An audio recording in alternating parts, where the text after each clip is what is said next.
My friend and I were really happy to get admission to the same college. This was a new adventure for us as we will be staying in a hostel for the first time. We had packed our bags and it was late in the evening when we reached the hostel. The place looked creepy with a long, overgrown lawn, and there was hardly anyone around as it was vacation and college was starting the day after. We entered the hostel gate and there was a small old room next to it. We assumed it would be the room of the security guard. It was open, so we called out and entered. We looked carefully inside the room. We saw a person staring back at us. He looked a bit scary. He asked if we were the new admission, gave us the key, and informed us that the room was on the 3rd floor.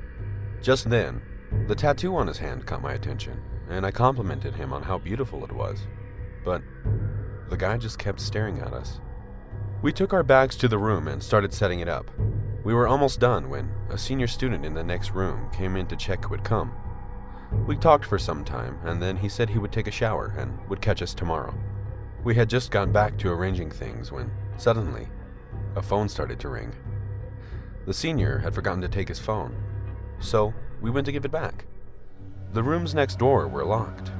We then went to check the common washroom at the end of the block, but there was no one inside and all its doors were open. We went down to the security guard to confirm the room of that senior so we could return the phone. When we told him what had happened, he stared at us and asked if we were playing a joke on him, as there was no one in the hostel except us. He also said that the room next to ours has been locked for a couple of years because someone had committed suicide in that room. We got so scared and went back to our room. As soon as we reached the door of our room, power went off. We lit the torch on the phone and opened the door. In that light, we saw that senior student inside our room, sitting on my bed with a smile on his face. We screamed at the top of our voice. Suddenly, power was back. Hearing the screams, we saw another couple of guys coming out from the next room. We were too hysterical to be controlled and just kept pointing at them, saying, "Ghost."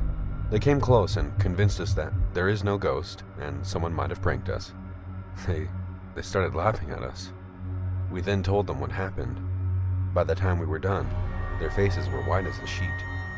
One of them said, "There is no security guard in this hostel. But one thing you said is true. A student had committed suicide in this hostel." There was eerie silence. What we saw next had us scared to death. Our senior showed us a photograph of the student who committed suicide. It was the security guard.